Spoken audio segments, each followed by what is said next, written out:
Kalau stunting ini, dia ini penyebabnya karena gizi kurang dalam jangka waktu yang panjang. Biasanya 1000 hari pertama, sejak usia kehamilan sampai dia usia 2 tahun. Petugas kesehatan ataupun puskesmas ini sudah melaksanakan posyandu remaja, biar remaja ini tidak kekurangan zat besi. Jadi dikasih tablet penambah darah biar dia tidak terjadi anemia. Karena kalau dia anemia, efeknya nanti saat dia menikah dan hamil juga efeknya kan ke janinnya.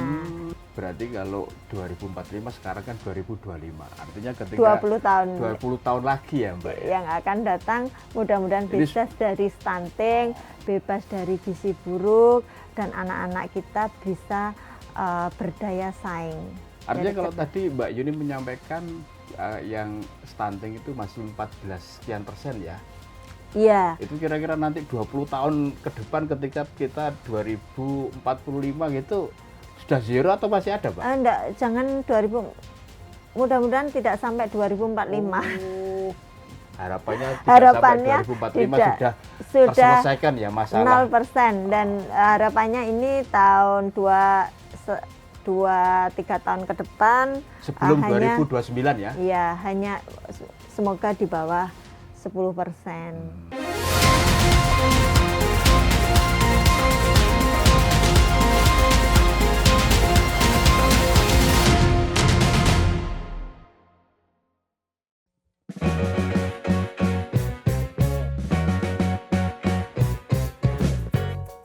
Lahir di Bojonegoro pada tanggal 15 Agustus 1979, Sri Wahyuni, sarjana keperawatan nurse, dikenal sebagai sosok perempuan yang berdedikasi tinggi di bidang keperawatan, sekaligus penggerak aktif dalam pembangunan masyarakat.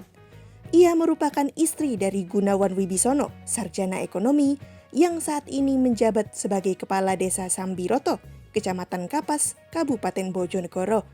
Dalam kehidupan rumah tangga maupun karir, keduanya saling mendukung untuk mewujudkan pengabdian terbaik bagi masyarakat. Perjalanan pendidikan Sri Wahyuni dimulai dari SD Negeri 2 Sambiroto, dilanjutkan ke SMP Negeri 1 Bojonegoro dan SPK Bojonegoro. Semangatnya untuk terus belajar membawanya menempuh pendidikan di SMA Ma'arif Tuban, kemudian melanjutkan ke jenjang Diploma 3 Keperawatan di Akbar Rajekwesi, Bojonegoro.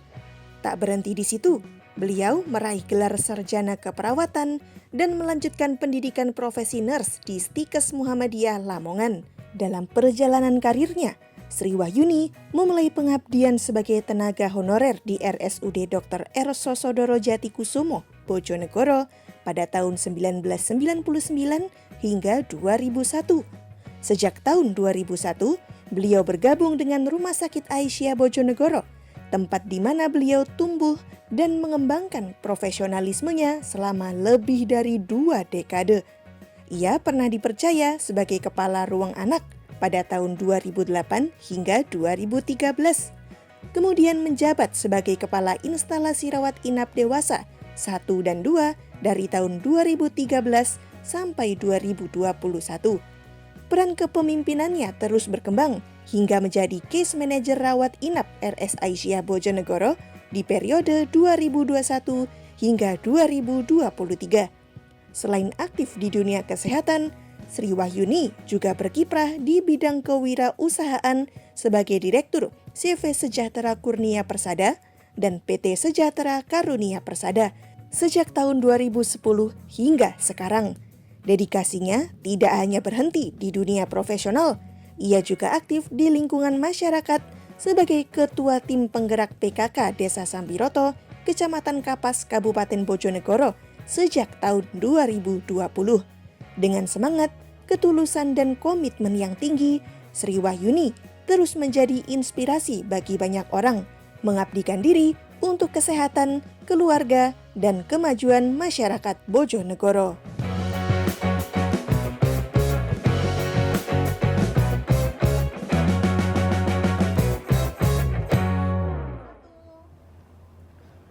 Assalamualaikum warahmatullahi wabarakatuh.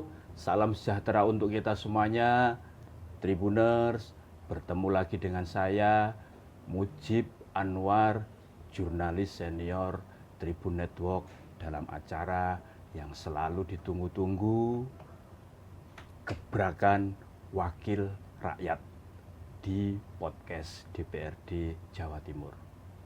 Tribuners, stunting dan gizi buruk merupakan masalah kesehatan serius yang dapat mempengaruhi pertumbuhan dan perkembangan anak-anak serta berdampak pada kualitas sumber daya manusia di masa depan. Nah, Jawa Timur sebagai salah satu provinsi terbesar di Indonesia memiliki angka stunting dan gizi buruk yang sampai sekarang ini masih cukup tinggi. Oleh karena itu, pemerintah dan masyarakat serta semua stakeholder terkait perlu bekerja sama ya, gotong royong mencegah terjadinya masalah stunting dan gizi buruk ini. Salah satu upaya yang dapat dilakukan adalah melalui program makan bergizi gratis di sekolah. Program ini tujuannya sangat baik, yaitu untuk meningkatkan kualitas gizi anak-anak sekolah dan mencegah stunting serta gizi buruk. Ini sangat penting agar kita dapat melahirkan generasi yang sehat, cerdas, dan tentunya berprestasi, dan bisa menghadapi tantangan serta perubahan zaman yang saat ini sangat luar biasa. Tentu ini sangat penting agar generasi masa depan kita itu betul-betul siap dalam menyongsong Indonesia Emas di tahun 2045. Untuk itu, Tribuners dan para pemirsa dimanapun Anda berada, dalam Gebrakan Wakil Rakyat kali ini kita akan mengangkat tema mencegah stunting dan gizi buruk melalui program makan bergizi gratis di sekolah. Nah, untuk membahas ya tema yang sangat menarik tersebut sudah hadir bersama kita Ibu Sri Wahyuni Eskep Nurse. Beliau adalah Wakil Ketua DPRD Provinsi Jawa Timur. Mbak Yuni ya, beliau akrab disapa, ini adalah Wakil Ketua DPD Partai Demokrat Jawa Timur. Beliau jadi wakil rakyat berangkat dari Dapil Jatim 12 yang membawai wilayah Bojonegoro Tuban. Langsung saja kita sapa. Assalamualaikum. Waalaikumsalam, Mas Mujib ya. Mbak Yuni, Mujib. terima kasih ya di sela-sela kesibukannya yang luar biasa ya sebagai pimpinan DPRD Jawa Timur menyempatkan hadir untuk menyapa sekaligus berdiskusi dan menyampaikan ini ya pentingnya mencegah stunting dan gizi buruk ya di Jawa Timur dan seperti itu. Mbak Yuni, apa sih pandangan Mbak Yuni terhadap masalah stunting dan gizi buruk di Jawa Timur ini, Mbak Yuni? Iya, kalau menurut saya masalah stunting ini memang harus menjadi perhatian yang cukup serius karena dampaknya bukan hanya soal tinggi badan anak yang kurang dari umurnya yang tidak sesuai dengan usianya, akan tetapi bisa berpengaruh langsung kepada kecerdasan, produktivitas dan daya saing nanti. Jadi kalau Indonesia pengen punya generasi cerdas, generasi yang hebat, generasi yang bisa berdaya saing dan menuju generasi yang Indonesia Emas tahun 2045, ya secara otomatis stunting tidak boleh ada mulai saat ini. Makanya ada beberapa program yang sudah digelontorkan, yang sudah dilaksanakan oleh pemerintah untuk mengatasi stunting ini sudah luar biasa juga, baik dari kota sampai di desa. Dan ditambah juga dengan adanya program MBG. Saya memandang program MBG ini sebagai langkah yang sangat strategis juga, karena dengan memastikan anak-anak sekolah ini mendapat asupan gizi yang cukup dan seimbang, kita bisa berinvestasi dengan memberikan gizi yang seimbang pada generasi kita, kepada sumber daya manusia nantinya. Dan menuju biar nanti cita-cita Jawa Timur ini juga menjadi gerbang baru Nusantara. Kan harus didukung dengan sumber daya yang cukup kompeten, cukup cerdas, pinter, dan bisa berdaya saing. Mbak Yuni, tadi menarik yang disampaikan Mbak Yuni. Jadi makan bergizi gratis itu bisa menjadi salah satu ikhtiar atau upaya ya yang dilakukan oleh pemerintah untuk memberikan pemenuhan gizi dan mencegah terjadinya stunting. Ini kan sudah masalah yang sudah cukup lama ya. Ternyata sekarang itu pemerintah menjadikan makan bergizi gratis itu salah satu program prioritasnya. Itu berarti solutif sekali ya Mbak Yuni. Ya, kami melihat program ini memang salah satu bentuk konkret kehadiran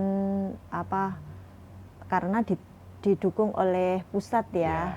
Kehadiran negara tidak hanya sekedar sosialisasi, akan tetapi sebagai aksi nyata di ruang-ruang sekolah, tempat anak-anak menghabiskan sebagian waktunya ini di sekolah. Jadi kalau anak-anak ini kenyang, insya Allah proses belajar mengajarnya kan juga dia akan merasa tenang, nyaman, bisa konsentrasi untuk berpikirnya.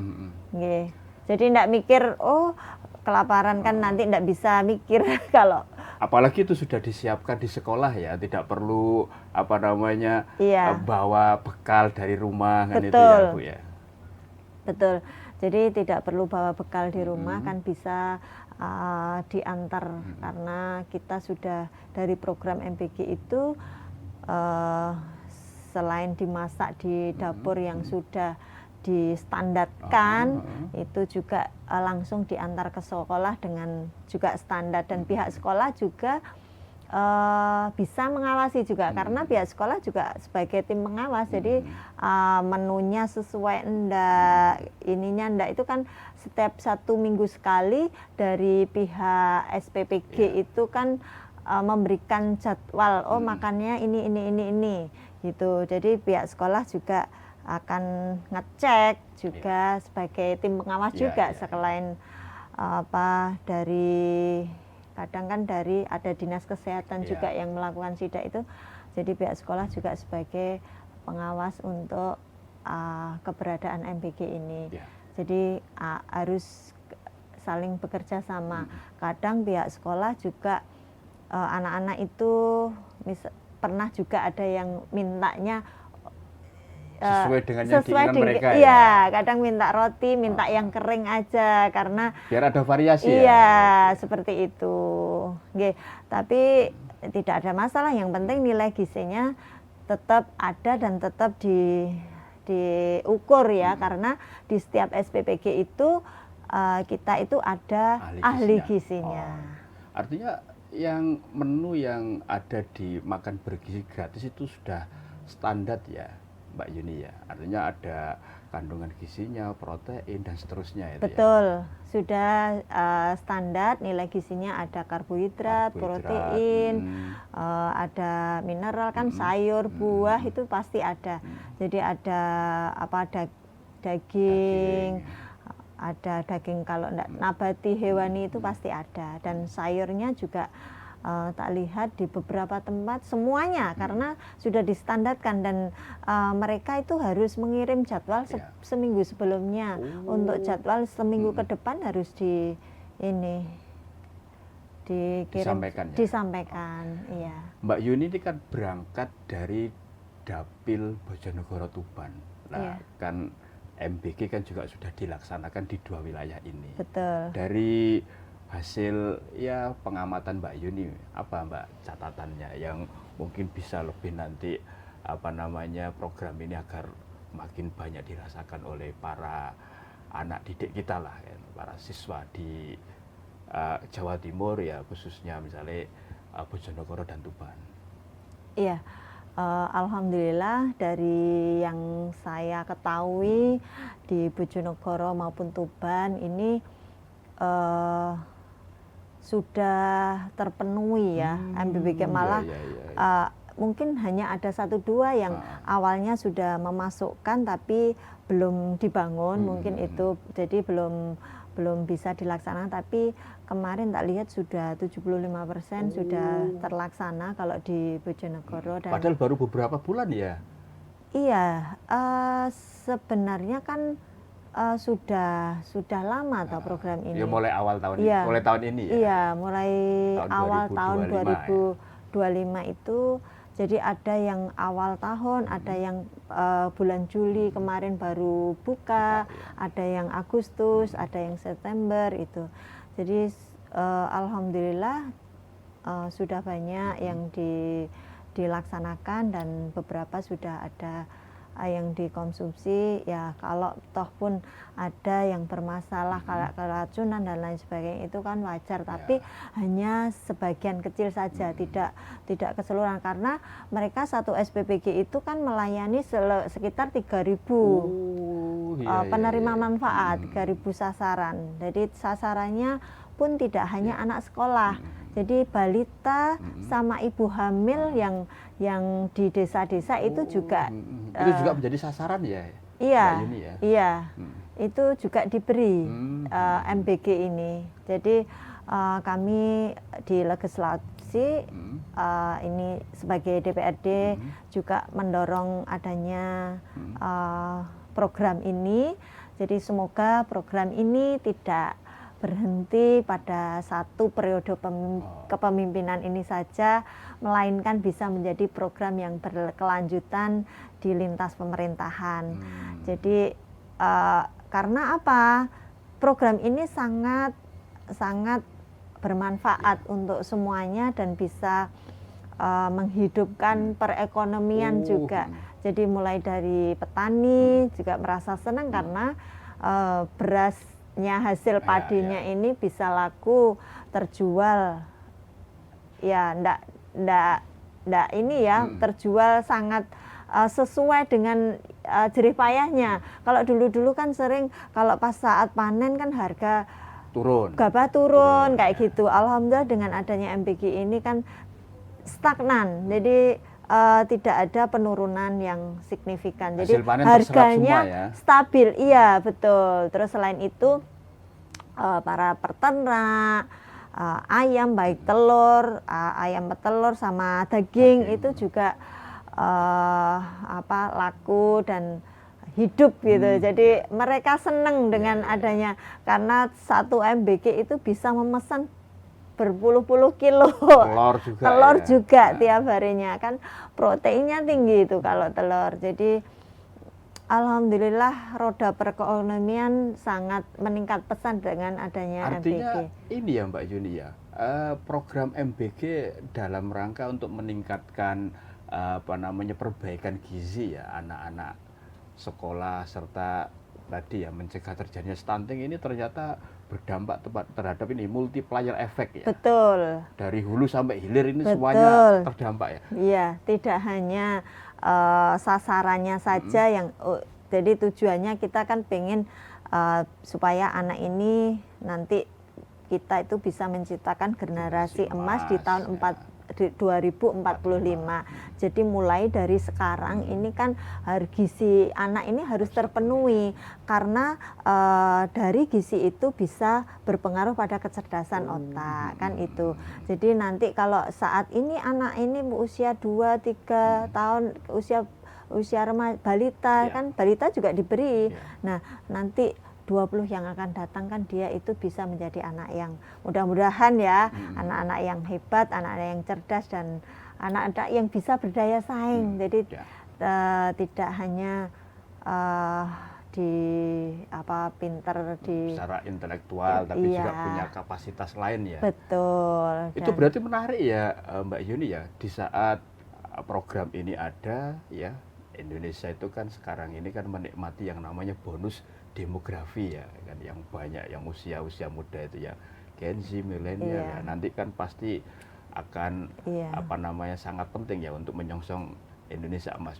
Mbak Yuni, kan Mbak Yuni ini kan sering ya, sebagai anggota wakil rakyat kan turba menyapa konstituen di dapil itu, lah terkait soal stunting sama gizi buruk ini Mbak, apa sih yang paling sering dicurhatkan ya, diaspirasikan oleh masyarakat di bawah itu kan, ini Mbak saya pengen ini agar ini diperjuangkan di DPRD Jawa Timur, silakan.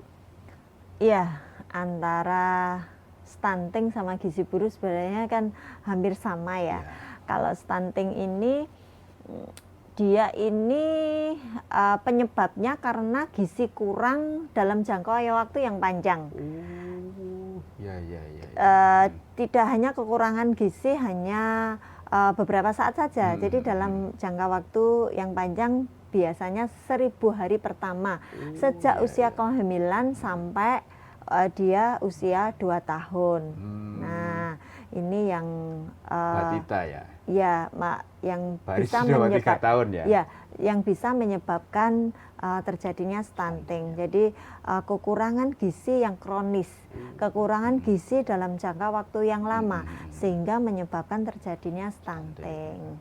Jadi selain stunting ini kan karena tinggi badan yang kurang, ini juga bisa mempengaruhi kecerdasan. Kalau itu. Dulu orang bilang kecentet ya Bu ya. Iya, tapi kadang kecentet atau kadang pendek itu ya. Selain itu kan juga ada faktor keturunan juga mungkin ya. Tapi itu kan sebagian kecil. Tapi kalau misalkan di usianya balita atau sebelum kehamilan dia itu sudah diantisipasi supaya tidak terjadi kekurangan gizi, insya Allah kan tidak sampai terjadi stunting. Sekarang kan banyak kalau misalkan vitamin tambahan susu dan lain sebagainya. Jadi untuk mencegah stunting ini program pemerintah sudah sangat luar biasa dari mulai remaja, ibu hamil, ibu nifas sampai pada anak ini sudah dilaksanakan. Artinya tercover semua ya Mbak Yuni ya? Iya, jadi program-program tersebut itu. Karena ini stunting kan masalah nasional, semua baik dari nasional, dari provinsi, dari kabupaten juga semua saling bersinergi, berkoordinasi untuk mengatasi. Jadi data dari bawah bisa langsung masuk ke provinsi, masuk ke nasional. Jawa Timur ini ya alhamdulillah untuk stuntingnya kan mengalami penurunan dari data SGGI yang tahun 2024 kemarin dari 17,7% turun menjadi 14,7% di tahun 2024. Nah, kita yang saya tahu itu dari mulai remaja itu kan biar tidak stunting ini kan banyak hal yang sudah ditangani oleh pemerintah di remaja itu. Jadi petugas kesehatan ataupun puskesmas ini sudah melaksanakan posyandu remaja biar remaja ini tidak kekurangan zat besi. Jadi dikasih tablet penambah darah biar dia tidak terjadi anemia. Karena kalau dia anemia, efeknya nanti saat dia menikah dan hamil juga efeknya kan ke janinnya.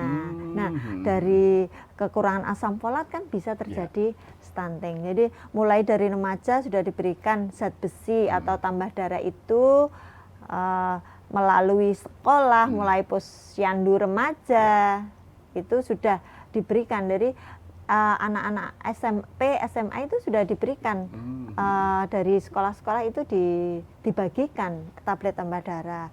Selain itu, ibu hamil pun juga diberikan dan dikawal terus ini oleh pemerintah. Jadi pemerintah kalau yang setahu saya kan saya juga pernah sebagai tim pendamping keluarga. Oh. Nah, kebetulan saya TPKK itu ya, tim pendamping keluarga itu. Iya, TPK.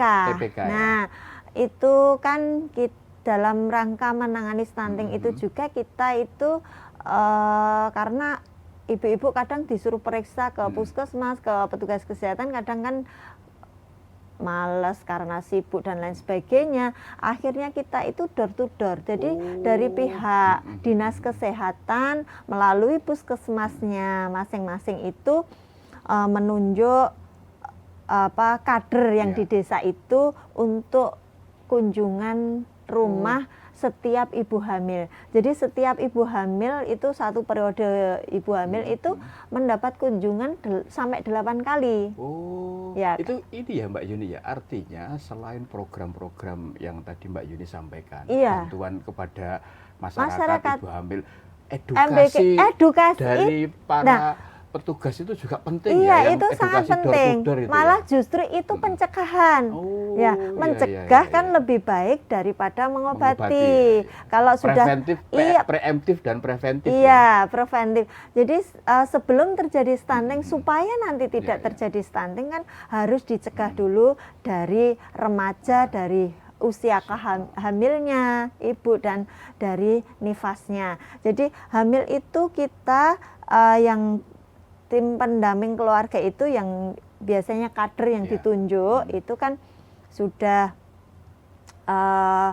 melakukan pemeriksaan mulai dari tekanan darah, tinggi badan, berat badan, terus lingkar lengan, terus posisi kehamilan dan lain sebagainya. Itu semua rigid gitu ya, Mbak Yuni? Iya, di data dan dimasukkan ke data. Jadi ini kalau misalkan di ibu hamil tersebut didapatkan, oh ini nanti resiko tinggi, jangan sampai nanti melahirkannya di puskesmas, harus dirujuk di rumah sakit. Itu sudah diantisipasi sejak awal. Artinya jadi jangan sampai bisa lahir normal, betul gitu ya? Dan jangan sampai terjadi anemia juga, karena kan nanti anemia berakibat pada stunting tadi. Kalau gizi buruk, Mbak Yuni, apa Mbak?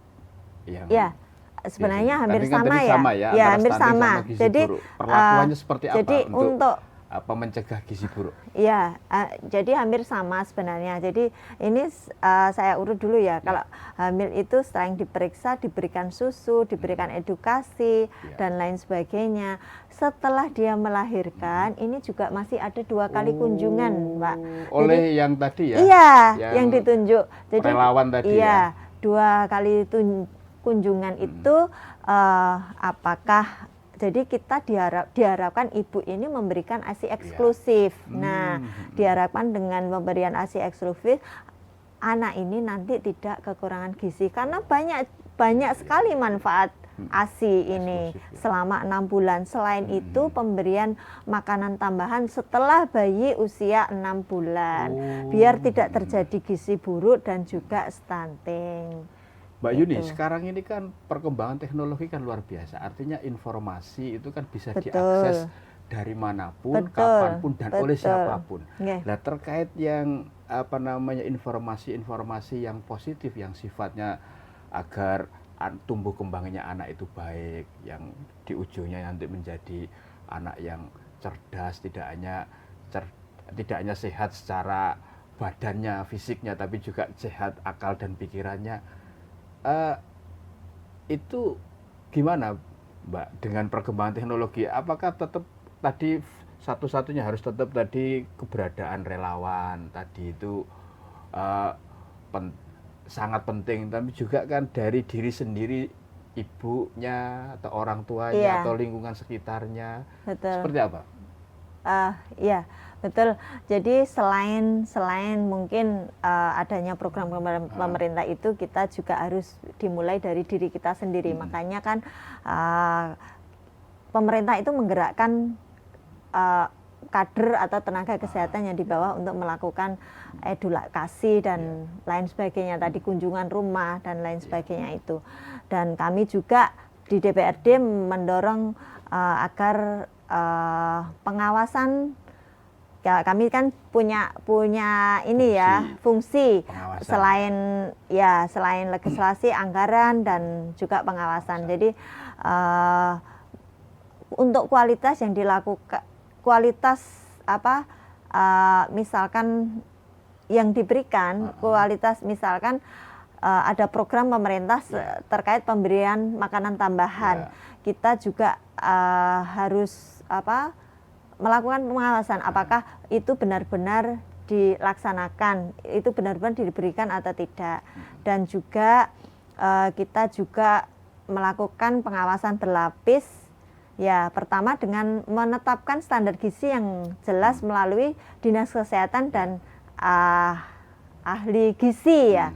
Yang kedua mungkin perlu monitoring lapangan secara berkala untuk memastikan bahan makanan ini yang dikonsumsi itu sesuai standar, misalkan harus segar, harus higienis, dan menunya juga sesuai. Ini mungkin yang untuk MBG ya Pak ya, untuk MBG. Kalau yang kehidupan sehari-hari di rumah kan dari diri kita sendiri, keluarga. Jadi melalui edukasi nakes tadi bisa, dan juga melalui dari medsos-medsos itu kan sudah banyak juga yang motivasi untuk terkait hidup sehat bagaimana.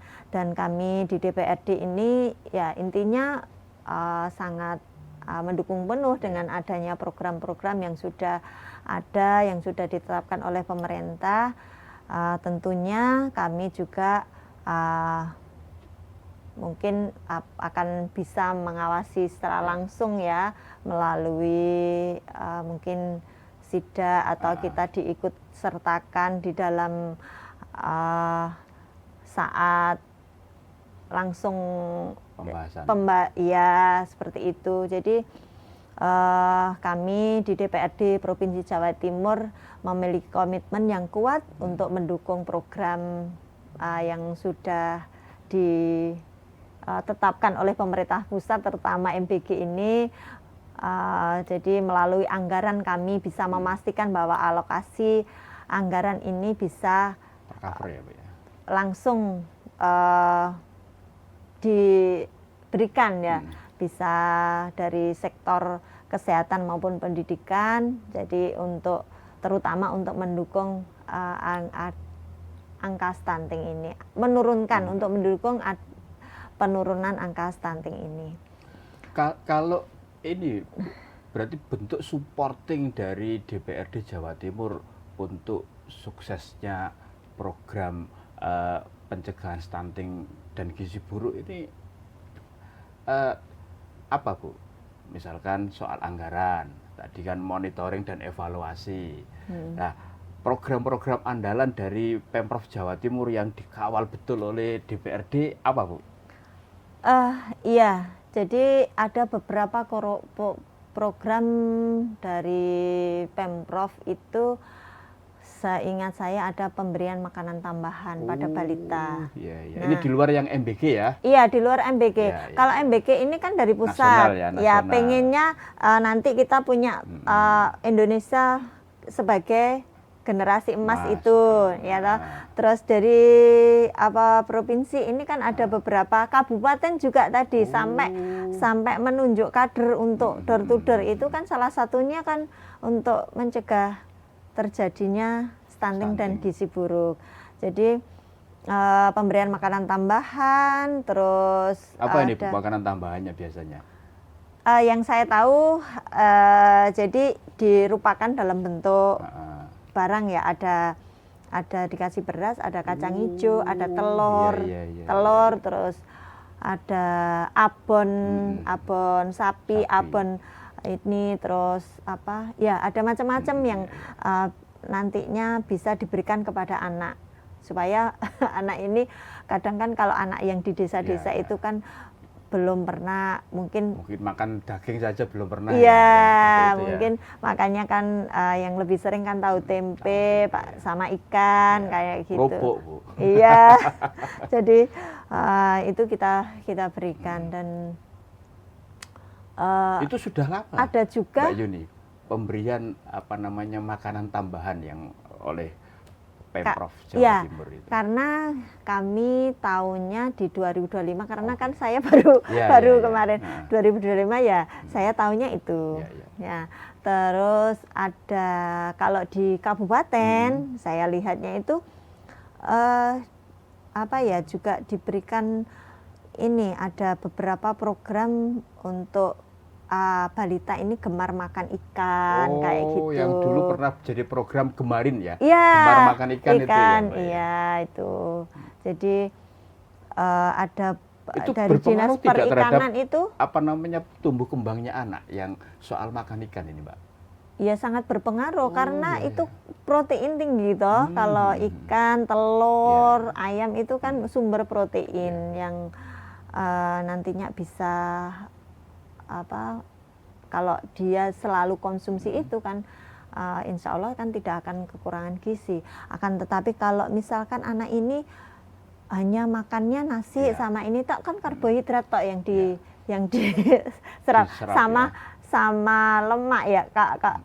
Nanti jadi gula kalau kebanyakan karbohidrat. Artinya pola hidup sehat itu harus ditanamkan kepada anak itu sejak dini. Termasuk keluarga ya. Berarti kan antara orang tua dengan pihak sekolah dan tadi nakes itu harus terjadi komunikasi terus-menerus ya untuk monitoring perkembangan tumbuh kembang anak ya, Mbak Yuni. Iya, jadi mungkin nakesnya kan perwakilan satu desa 1 sampai 2, tapi kan ada kepanjangan tangan dari misalkan perawat Ponkesdesna dari puskesmas kan cuma satu desa. Nah itu kan ada kepanjangan tangan dari mereka itu kan ada kader. Nah kader ini juga kelihatannya juga dibiayai pemerintah. Jadi dikasih transport, dikasih mungkin uang pulsa kalau tidak salah itu. Saya sendiri pernah mengalami dikasih pulsa. Karena kita itu dari door to door itu kita data itu kan pakai HP, pakai aplikasi. Nah itu loh.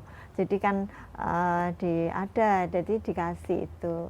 Sampai segitunya itu program pemerintah. Artinya dicermati betul ya. Tidak hanya apa namanya objeknya yang para siswa dan orang tuanya, tapi juga petugasnya juga harus diperhatikan ya. Iya.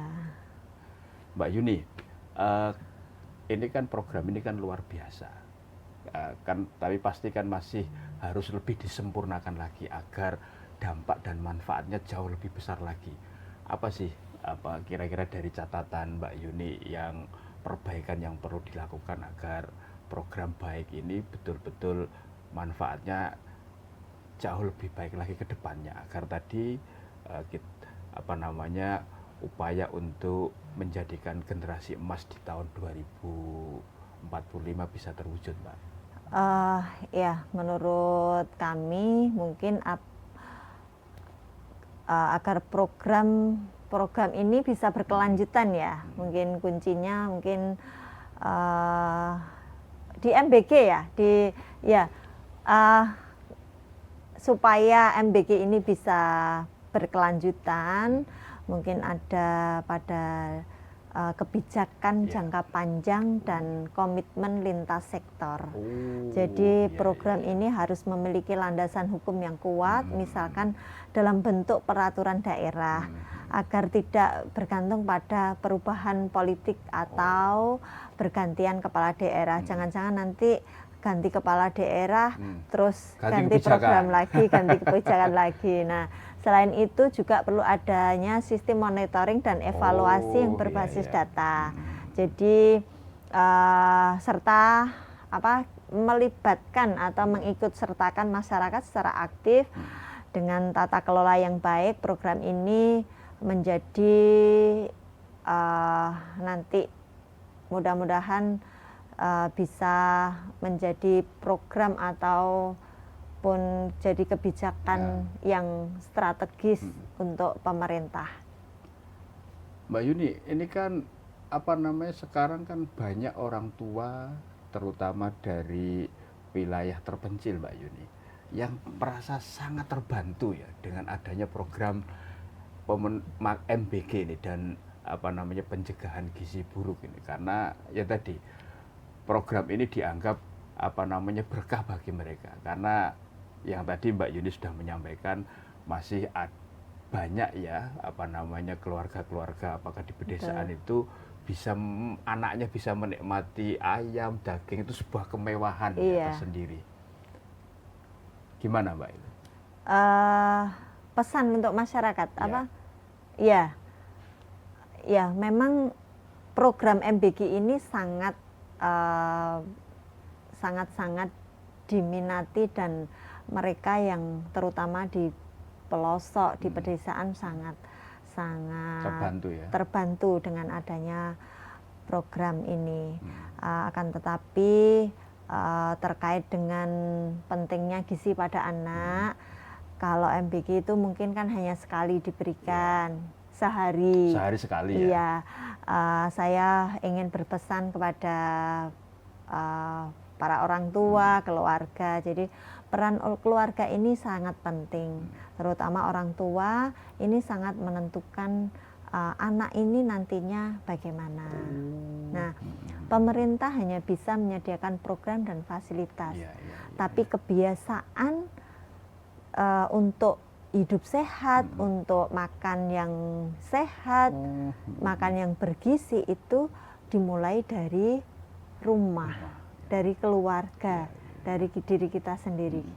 Nah, biasakan anak-anak makan dengan gizi yang seimbang, yaitu dengan memperbanyak sayur, buah, protein, ya terutama telur itu proteinnya kan tinggi. Kalau tidak ada telur ya ikan, kalau tidak ada ikan ya ayam, kalau tidak ada ya daging, kan daging mungkin nggak mahal ya kalau orang pedesaan, tapi kan paling tidak kan ayam. Dan ada juga program kabupaten itu yang memberikan bantuan untuk mengentaskan kemiskinan itu dengan memberikan ayam petelur. Warga dikasih bantuan ayam petelur untuk dirawat, dikasih makan, nanti telurnya bisa dikonsumsi. Itu diberikan pada warga yang prasejahtera dan bisa merawat. Jadi kalau janda tua itu kan diberikan BLT langsung ya, tapi keluarga muda yang mungkin dia jadi tulang punggung, yang tidak mampu, prasejahtera diberikan kesibukan untuk beternak ayam, ekonomi mereka ayam petelur ini, dan dikasih makan, mungkin dikasih bantuan makan itu 1-2 bulan, setelah itu mandiri. Jadi telurnya itu selain bisa dikonsumsi, bisa dijual di tetangga kanan kiri. Tapi tidak semua, ya dipilih yang prasejahtera. Yang artinya itu program itu selain bisa untuk bisa pemenuhan gizi ya lewat telur, kan proteinnya tinggi, juga berdampak terhadap ekonomi keluarga. Betul. Itu bisa tidak dimasifikasi Mbak Yuni ya, program-program baik tersebut untuk lebih meningkatkan kesejahteraan keluarga miskin? Bisa, sangat bisa, karena terbantu sekali kan. Ternyata satu yang penerima manfaat ini itu kan diberikan ayam sebanyak 54 ekor atau 27 ekor gitu loh ya. Saya juga nanti ini diberikan itu, dan kalau itu setiap hari bertelur kan lebih untuk dikonsumsi, sehingga bisa sambil dijual di tetangga kanan kiri. Dan selain nanti kalau tetangganya kan merasakan harganya dengan harga yang murah, dan yang ini juga terbantu, dia dapat tambahan penghasilan. Dan ini kan MBG ini kan juga cukup butuh banyak pasokan telur ya kan, seperti itu. artinya bisa juga disalurkan ke sana ya Mbak Yuni ya. Kalau disalurkan ke sana kayaknya nggak Kurang ngatasi, nggak kurang. ngatasi. Tapi Kalau ada yang yang mengkolek untuk ya? untuk MBG itu biasanya peternak-peternak telur Oh, yang sudah besar ya. besar.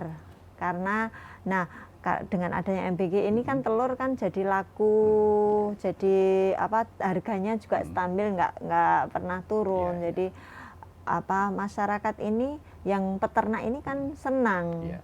Jadi terus itu kan banyak juga langsung di store ke MBG. Nah kalau yang perumahan tadi kan bisa di lingkungan sekitar itu. Ya, kan, Nggih. artinya Jadi dari lingkungan yang paling kecil itu sudah ada manfaatnya ya. Iya. Selain tadi yang Mbak Yuni sampaikan bahwa dampak MBG ini juga multiplier efek ya. iya, Bojonegoro Tuban itu kan sentra ternak dan pertanian. Iya, Artinya betul. itu sangat terbantu sekali. sangat terbantu. Terakhir Mbak Yuni, apa ini pesan dan harapan Mbak Yuni ini agar pencegahan stunting dan gizi buruk melalui program makan bergizi gratis di sekolah ini lebih efektif lagi? Iya, ya kami berpesan selain tadi berpesan pada keluarga, mungkin juga berpesan ke semuanya untuk membiasakan anak-anak makan bergizi seimbang. Terus memperbanyak makan sayur, buah, dan protein, serta menjaga kebersihan makanan dan lingkungan. Ini lingkungan juga berpengaruh. Kalau lingkungannya kotor kan juga nanti dampaknya bisa mudah terkena penyakit kayak gitu. Jadi kan kalau misalkan punya di desa itu kan punya ternak ayam harus dibedakan di tempat tersendiri, kadang ternak kambing dan lain sebagainya. Terus anak yang sehat dan bergizi baik ini kan akan tumbuh menjadi generasi yang cerdas, generasi yang hebat, generasi yang kuat, mandiri, dan disitulah masa depan Jawa Timur akan terbangun. Dan mudah-mudahan sesuai dengan cita-cita bangsa kita bisa menjadi generasi emas di tahun 2045. Berarti kalau 2045 sekarang kan 2025. Artinya ketika 20 tahun lagi ya Mbak ya. Yang akan datang mudah-mudahan bebas dari stunting, bebas dari gizi buruk, dan anak-anak kita bisa berdaya saing. Artinya kalau tadi Mbak Yuni menyampaikan yang stunting itu masih 14 sekian persen ya. Iya. Itu kira-kira nanti 20 tahun ke depan ketika kita 2045 gitu sudah zero atau masih ada, Pak? Enggak, jangan 2000. Mudah-mudahan tidak sampai 2045. Harapannya Harapannya sampai 2045 sudah terselesaikan ya masalah. 0%, dan harapannya ini tahun 2-3 tahun ke depan sebelum 2029 ya. Iya, hanya semoga di bawah 10%. Jadi dan Ibu optimis ya nanti itu bisa. Optimis kalau saya lihat dari program-program pemerintah yang sudah dikelontorkan untuk menangani stunting dan gizi buruk, apalagi sekarang dibantu dengan adanya MBG, ini kan sudah luar biasa. MBG kan sehari walaupun sekali kan itu juga berefek. Kalau program pemerintah saat ini kan banyak juga yang untuk pencegahan. Nah itu loh yang tadi sudah saya sampaikan. Sudah dicegah, dan yang sudah terjadi kan sudah diberikan makanan tambahan. Artinya tadi yang Mbak Yuni sampaikan adalah mencegah lebih baik daripada mengobati. Itu juga. Iya, karena kalau sudah terjadi stunting ini susah karena anak-anak ini kan kebiasaan. Kalau sudah terbiasa dia itu karena mungkin nggak dibiasakan makan rutin, makan bergizi, itu kan ya nggak akan mau. Contoh anak ini terbiasa makan dengan mie. Ya, sampai dia dewasa ini dia akan selalu makan mie dan alergi tidak mau dikasih nasi. Pernah, karena saya dulu kan perawat ya di rumah sakit. Karena ada beberapa pasien itu yang tidak suka nasi, tidak mau makan nasi, makanya mie. Nah ini kan kesalahan ada pada orang tua karena dia membiasakan sejak dini makan mie. Nah, kenapa kok dibiasakan gitu? Nah, mestinya kita itu mengenalkan semua makanan kepada anak-anak, tidak hanya mie saja. Jadi kita harus sebagai orang tua pintar-pintar memberikan makanan yang bervariasi anak-anak, biar anak-anak itu terlatih dan menjadi kebiasaan dia sehari-hari. Dia itu nanti akan semua makan, akan dia suka semua makanan. Dan perutnya harus mulai terbiasa ya dengan banyak Betul. makan, banyak pilihan menu Betul, makanan betul. ya. Karena anak-anak ini juga kebiasaan untuk dia mau makan atau tidak. Ini kan kadang yang tak lihat dari pasien-pasien atau dari anak-anak yang stunting ini, dia itu kan alasannya enggak mau makan, Bu. Dikasih apa enggak mau. Susu gimana? Susu juga enggak mau. Nah, ini mungkin faktor pembiasaannya yang tidak betul. Jadi sebelum usia 2 tahun kita harus membiasakan anak ini makan jam pagi itu jam 6, jam siang jam 12, jam sore itu mungkin jam 5 sore atau malam, dan tengah-tengahnya jam 10 dikasih cemilan apa, kayak gitu. Kalau itu dibiasakan, insya Allah dia saat usia di atas 2 tahun dia akan terbiasa. Jadi lambungnya ini akan terdisiplin menerima makanan. Kalau tidak dikasih makan, kalau tidak makan kan dia akan merasa lapar. Jadi harus faktor pembiasaan ini harus dan itu juga ini ya kultur ya, Bu ya. Iya, sampai anak ini usia lebih dari 6 bulan berikanlah makanan tambahan. Dengan bermacam variasi menu. Bisa dari ikan, bisa dari telur, bisa dari daging, ayam, divariasi setiap hari agar nanti kalau sudah dikonsumsi anak dan dibiasakan kepada anak, insya Allah anak-anak ini menjadi anak-anak yang cerdas, hebat, dan bisa menjadi generasi emas. Generasi masa depan, harapan generasi bangsa. masa depan, harapan bangsa. Ya. Gitu. Mbak Yuni, terima kasih nih sudah memberikan perspektif ya, edukasi kepada masyarakat di Jawa Timur bahwa mencegah stunting dan gizi buruk itu sangat penting ya, terutama itu dimulai dari keluarga ya, di mana dari rumah anak tersebut tinggal ya, seperti itu. Baik, Tribuners dan para pemirsa dimanapun Anda berada, demikian tadi podcast DPRD Jawa Timur, Gebrakan Wakil Rakyat bersama Ibu Sri Wahyuni Eskep Nurse, Wakil Ketua DPRD Jawa Timur yang juga Wakil Ketua DPD Partai Demokrat Jawa Timur. Jangan lupa ya, selalu jaga kesehatan dan ya dukung terus program-program pemerintah yang sangat penting untuk membangun generasi emas di tahun 2045. Saya Mujib Anwar undur diri. Tetaplah setia menyaksikan channel YouTube Harian Surya Tribun Network, mata lokal menjangkau Indonesia. Assalamualaikum warahmatullahi wabarakatuh. Salam sejahtera untuk kita semuanya, dan yang paling penting jangan lupa bahagia. Bu, matur suwun sangat. Malah kalau baca itu malah bingung. Kadang. Download Tribun X sekarang.